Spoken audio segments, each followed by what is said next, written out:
लेकिन असली सच्चाई तो ये थी कि बिग बॉस ने मेरे घर वालों को कभी कांटेक्ट करा ही नहीं था मेरे से मिलने के लिए। बट इन्होंने 2 दिन तक मेरे को मेरी फैमिली से दूर रखा, ना ही इन्होंने मेरे को मेरी फैमिली से कोई कनेक्ट करने दिया, ना ही मुझे मेरा फ़ोन दिया। मैं जब उस 2 दिन उस होटल में था ना, तो कहीं ना कहीं मेरे दिमाग में एक सुसाइड का थॉट भी आया कि दोस्तों, बिग बॉस हाउस से निकलने के बाद अनुराग डोभाल ने बहुत सारे इंटरव्यूज दिए जिसमें उन्होंने अपनी बातें रखी, साथ ही बिग बॉस और इस शो को एक्सपोज भी किया।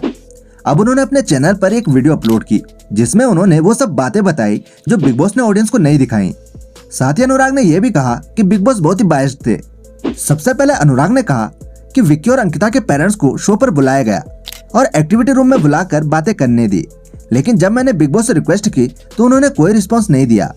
यहाँ तक कि झूठ बोला कि तुम्हारी फैमिली तुमसे नहीं मिलना चाहती। बिग बॉस ने मेरे से शो के अंदर एक बहुत बड़ा झूठ बोला। उस दिन नॉमिनेशन टास्क था, मुझे याद था, एंड उस दिन मुझे बिग बॉस ने एक चीज बोली कि हमने आपके घर वालों को शो पर बुलाया था आपको मोटिवेट करने के लिए, आपकी ब्रोसेना को शो पर बुलाया था, बट वो आई नहीं। ब्रोसेना जानती है कि एक स्टोरी पर हम लोगों ने शहर जाम करे, पूरे भारत में हम लोगों ने एक स्टोरी पर लाख लाख लोग बुलाए। तो मैं बहुत ज्यादा शॉक था कि यार ब्रोसेना क्यों नहीं मेरे से मिलने आई। उससे ज्यादा शॉकिंग बात मेरे लिए ये थी कि मेरे माँ बाप मेरे से क्यों नहीं मिलने आए। पता है, अगर आपके खिलाफ पूरी दुनिया भी हो जाए ना, तो आपके माँ बाप एक ऐसे लोग हैं जो आपका साथ कभी नहीं छोड़ेंगे। मुझे जब हाफ इन्फॉर्मेशन मिली तो मुझे तो यही लग रहा था कि यार मैंने बहुत गलत काम कर दिया उस शो में। लेकिन असली सच्चाई तो ये थी कि बिग बॉस ने मेरे घर वालों को कभी कांटेक्ट करा ही नहीं था मेरे से मिलने के लिए।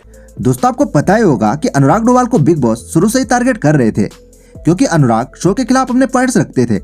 तो अनुराग जीत गए थे, जिसकी वजह से बिग बॉस ने उनको ईशा से माफी मंगवाई। वो एक ईशा वाला टास्क हुआ था यूट्यूब वर्सेस सेलिब्रिटी में, जिस टास्क को मैं जीत गया था। एंड उस टास्क को जीतने के बाद ना बिग बॉस ने मेरे से उठक बैठक लगवाए थे उस शो के अंदर। वो प्रोमो में डाला गया था बट वो एपिसोड में या लाइव में कभी एयर हुआ ही नहीं, बट वो क्लिप कहीं ना कहीं किसी के पास है। एंड उस घर के अंदर मुझसे सॉरी बुलवाया गया ईशा को, क्योंकि मैं वो टास्क जीत गया था। मेरे से उठक बैठक लगाए गए एंड हर उठक बैठक पे मेरे को ईशा को ये बोलना था कि ईशा सॉरी, मैं आज के बाद आपको ये सारी चीजें नहीं बोलूंगा। ईशा सॉरी, मैं आपको आज के बाद ये चीज नहीं बोलूंगा।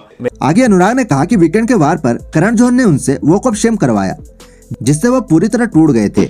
मैं जब वीकेंड के वार के दिन सुबह उठा ना, तो मैंने एक एक्टिविटी बाहर देखी जिस एक्टिविटी का नाम था वॉक ऑफ शेम। उस वॉक ऑफ शेम मैंने एक घर बनाया गया था जिसके ऊपर एक टैग लाइन थी वॉक ऑफ शेम। एंड मुझे कहीं ना कहीं पता था कि ये वॉक ऑफ शेम मुझे करनी है, क्योंकि एक नैरेटिव सेट कर दिया गया था कि यही वो इंसान है जिसने कभी शो की इज्जत नहीं करी, होस्ट की इज्जत नहीं करी एंड कभी इस प्लेटफॉर्म को वैल्यू नहीं करा। मैं बस अपने इमोशंस बता रहा था। वो दिन मैं ज़िंदगी में कभी नहीं भूल सकता हूँ, क्योंकि मैं बहुत ज़्यादा भारी फील कर रहा था। कहीं ना कहीं मुझे लग रहा था कि आज मैंने वो जिल्लत फेस करनी है जो शायद ज़िंदगी में कभी नहीं झेली थी। वो वीकेंड का वार हुआ एंड उस वीकेंड के वार में ना करण सर ने ना पूरे घर वालों से, दिमाग के घर वालों से पूछा कि इस पूरे घर में ऐसा वो कौन इंसान है जिसने शो की रिस्पेक्ट नहीं करी, कि वो कौन सा इंसान है जो शो पर डिजर्व स्टे करना डिजर्व नहीं करता। एंड आपसी सहमति से सब लोगों ने ना मेरा नाम लिया। मुझे उस एक्टिविटी के पीछे खड़ा करा गया, हाथ में एक बोर्ड दिया गया मेरे हाथ में जिसपे वॉक ऑफ शेम लिखा गया था। घर के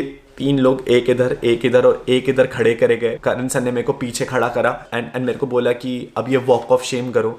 मैं जब वहाँ पीछे खड़ा हुआ ना, तो ऐसा लग रहा था कि बस मर जाऊं, बट ये एक्टिविटी ना हो मेरे साथ। मैंने जब उस वॉक ऑफ शेम को चलना शुरू करा ना, तो बाकी घर वाले शेम शेम शेम शेम चिल्ला रहे थे पीछे से। और मैं आपको बता भी नहीं सकता हूँ कि उस पॉइंट पर मैं क्या फील कर रहा था। ऐसा लग रहा था कि यार क्या ही जी रहा हूँ जिंदगी में। इसके बाद अनुराग ने बहुत ही सेंसिटिव बात बताई।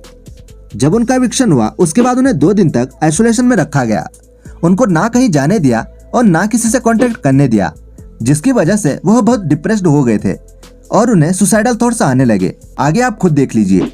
तो मैंने एक पॉइंट पर, तो मेरे को जब होटल में आकर के रखा गया ना, तो उस होटल में आकर के मेरे को 2 दिन तक मेरे घर वालों से कोई कांटेक्ट नहीं करने दिया गया। शो खत्म हो चुका था बट उसके बाद भी मुझे ये चीज़ हो रही थी कि यार ये कितना टॉर्चर कर रहे हैं मेरे से। मैं ऑलरेडी 3 महीने की ऐसी जगह बिता करके आया था जहाँ मेरी दुनिया से कोई कॉन्टैक्ट नहीं था, जहाँ मेरा माँ बाप से कोई कॉन्टैक्ट नहीं था। बट इन्होंने 2 दिन तक मेरे को मेरी फैमिली से दूर रखा, ना ही इन्होंने मेरे को मेरी फैमिली से कोई कनेक्ट करने दिया, ना ही मुझे मेरा फ़ोन दिया। मैं जब उस 2 दिन उस होटल में था ना, तो कहीं ना कहीं मेरे दिमाग में एक सुसाइड का थॉट भी आया कि मैंने ऐसा क्या ही कर दिया कि मैं अब तक ये सजा भुगत रहा हूँ। भगवान जी ने शायद थोड़ी सद्बुद्धि दी है, मैंने कोई गलत डिसीजन नहीं उठाया उस होटल के अंदर। जब आप पूरी दुनिया से कट ऑफ रहते हैं ना इतने लंबे टाइम पीरियड के बाद, है ना, बाहर भी आ जाते हो, उसके बाद भी इन्होंने मेरे को मेरी फैमिली से मिलने नहीं दिया। दोस्तों, अनुराग के साथ बिग बॉस का ये बिहेवियर सही था या गलत, कमेंट में जरूर बताइएगा।